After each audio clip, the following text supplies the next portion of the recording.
மாண்புமிகு பேரவைத் தலைவர் அவர்களே, திரு சி. ஜோசப் விஜய் அவர்களை முதலமைச்சராக கொண்ட அமைச்சரவை மீது இப்பேரவை தனது நம்பிக்கையை தெரிவிக்கிறது என நான் மொழிந்துள்ள அரசினர் தீர்மானத்தின் மீது அனைத்து கட்சிகளை சார்ந்த மாண்புமிகு உறுப்பினர்கள் தங்களது கருத்துக்களை தெரிவித்து தீர்மானத்தை ஆதரித்தும் எதிர்த்தும் உரையாற்றியுள்ளனர். உரையாற்றிய உறுப்பினர்கள் அனைவருக்கும் என்னுடைய நன்றியை முதற்கண் தெரிவித்துக் கொள்கிறேன். இந்திய தேசிய காங்கிரஸ் கட்சி சார்பாக உரையாற்றிய மாண்புமிகு திரு சே. ராஜேஷ்குமார் அவர்கள் தீர்மானத்தை வரவேற்றதோடு மட்டுமல்லாமல் மதசார்பற்ற அரசுக்கான ஆதரவு என கூறினார்கள். நிச்சயமாக இந்த அரசு மதசார்பற்ற அரசாகத்தான் செயல்படும் என்கிற உறுதியை தெரிவித்துக் கொள்கிறேன்.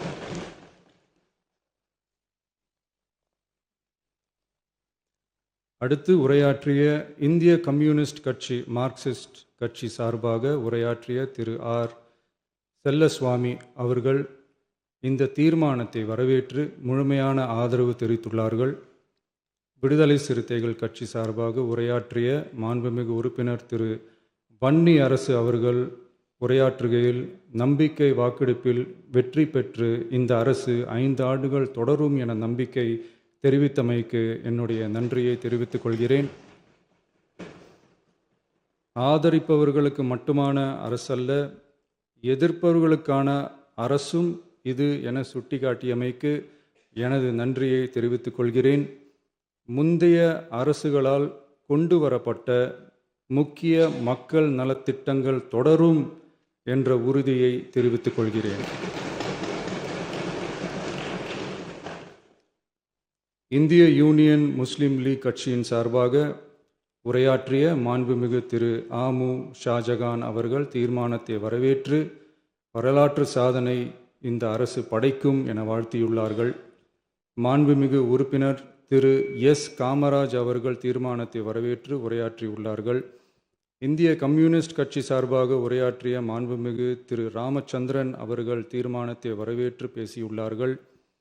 தேசிய முற்போக்கு திராவிட கழகத்தின் சார்பாக உரையாற்றிய மாண்புமிகு உறுப்பினர் திருமதி பிரேமலதா விஜயகாந்த் அவர்கள் உரையாற்றுகையில் எதிர்கட்சிகளை எதிரி கட்சிகளாக நினைக்காமல் எங்கள் அரசு செயல்படுவது குறித்து குறிப்பிட்டு வாழ்த்து தெரிவித்தமைக்கு என்னுடைய நன்றி.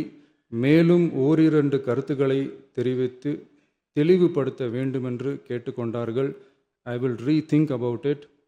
தமிழ்நாட்டை ஆண்ட பல்வேறு கட்சிகளை சார்ந்த அரசுகள் இந்த நாட்டு மக்களின் நலனை முன்னிலைப்படுத்தி தீட்டிய திட்டங்கள் சமூக நீதிக்கு முன்னுதாரணமாக திகழ்ந்து நிறைவேற்றப்பட்ட சட்டங்கள் எங்கள் கட்சியின் கொள்கை தலைவர்களின் எண்ணங்கள் என இவற்றை மனதிலே கொண்டு எங்களுடைய ஆட்சி நடைபெறும் என்கிற உறுதியை மட்டும் தெரிவித்துக் கொள்கிறேன்.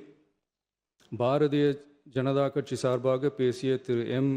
போஜராஜன் அவர்கள் நடுநிலை வகிப்பதாக தெரிவித்து உரையாற்றியுள்ளார்கள்.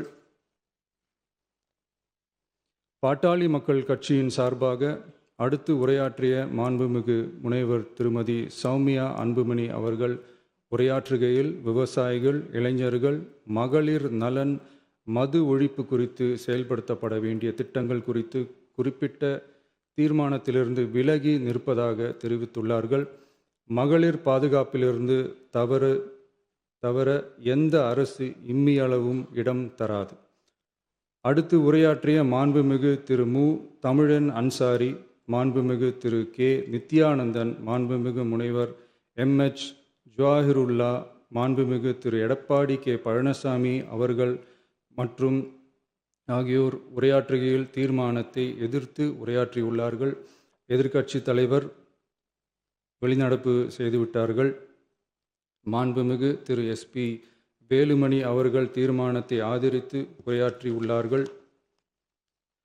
குதிரை பேரத்தில் எமது அரசு ஈடுபடுகிறது என்று கருத்தை தெரிவித்த மாண்புமிகு உறுப்பினர் அவர்களுக்கு நான் ஒன்றை மட்டும் சொல்லிக்கொள்கிறேன்.